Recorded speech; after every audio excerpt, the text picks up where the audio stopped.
asalaamu calaykum waraxmatullaahi wabarakaatu kulanti wacan oo wanaagsan qodobada warkeena maantaan idinku haynana waxaa ka mid a madaxweynaha maraykanka donald trump khudbadii uu jeediyey taasoo kaga warramay xaaladda waddanka maraykanka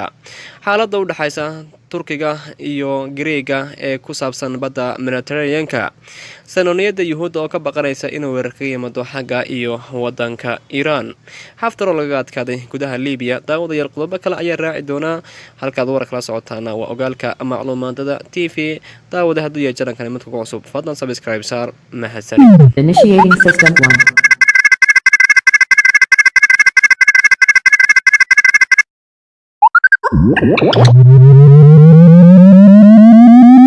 System 1 loaded. mar kale kusoo dhawow daawade qodobada warkaas oo faahfaahsan taariikhdu maanta waa 2020 bisha lixaad lixdeeda madaxweynaha maraykanka donald trump isagoo ku sugan guriga cad saacaddu markay ahayd kowdii ayaa la weydiiyey su-aalo fara badan waxaa weydiinayay tv-yo sida c n n iyo fox news madaxweynaha su-aalihii la weydiiyey waxaa ka mid ahaa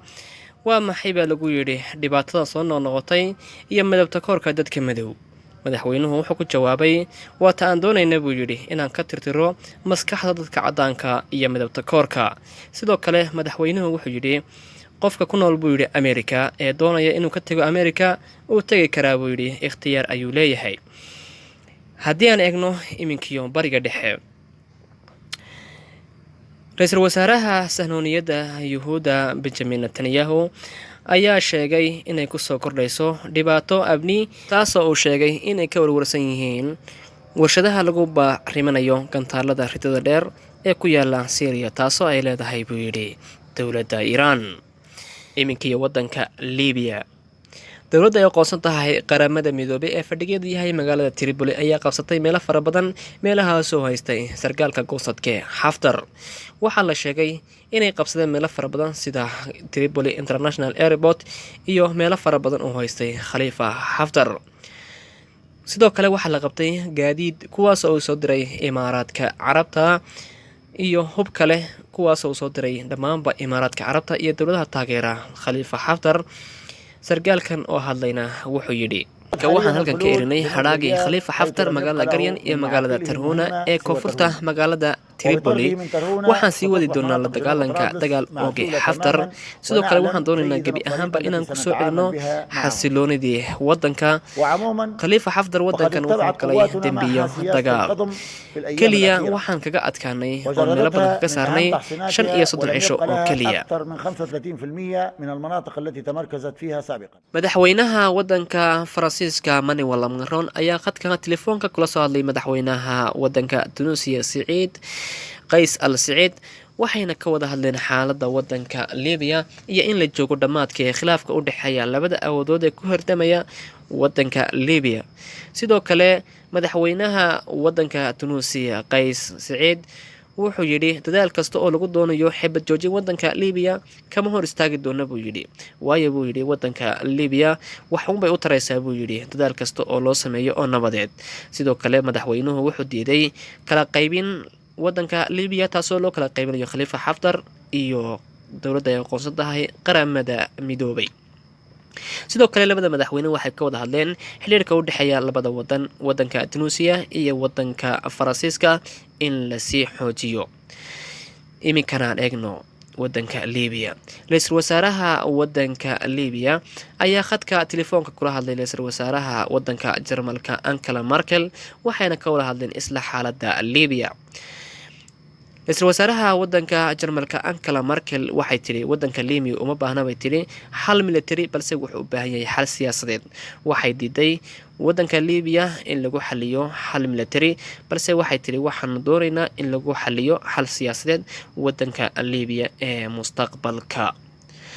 iminkana sargaalka goosadka ee xaftar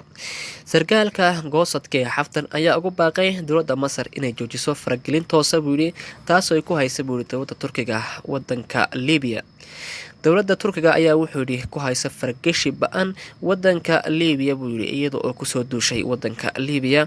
sidoo kale wuxuu sheegay inuu wax wada hadal dhacayn ama xibad joojina ilaa buu yidhi Turkigu kala baxo ciidamadiisa wadanka Liibiya buu yidhi iyo wuxuu yidhi calooshada shaqaystayaasha buu yidhi uu soo diray sidoo kale wuxuu ku baaqay wadamada Carabta inay soo gaarsiiyaan gargaar hub kaasoo uu dalbanayo Khalifa Haftar markii laga adkaaday gudaha wadanka Liibiya kana eegno xaaladda u dhaxaysa wadanka Greega iyo wadanka Turkiga ra'iisul wasaaraha wadanka Liibiya Fayez al-Sarraj ayaa booqday magaalada Ankara ee caasimadda wadanka Turkiga wuxuuna la kulmay madaxweynaha Turkiga Rajab Tayyip Erdogan madaxweynaha Turkiga Rajab Tayyip Erdogan khudbadii uu jeediyay wuxuu kaga hadlay inay sii wadi doonaan taageerada ay siiyaan wadanka Liibiya sidoo kale wuxuu carabka ku dhiftay xaaladda ka taagan midda Mediterranean-ka iyo inay diyaar yihiin buu yidhi soo saaridda shidaalka ku duugan badda Mediterranean-ka gaar ahaan waqooyiga badda Mediterranean-ka madaxweynaha waxa yidhi sidaa madaxweynaha Turkiga Rajab Tayyip Erdogan haddaba wasiirka difaaca Greega Nikos ayaa sheegay inuu dhibaateynayo buu yidhi oo dhibaato dagaal wada buu yidhi dalka Turkiga taasoo uu doonayo buu yidhi inuu ku qabsado dhul aanu lahayn iyo sidoo kale shidaal aanu lahayn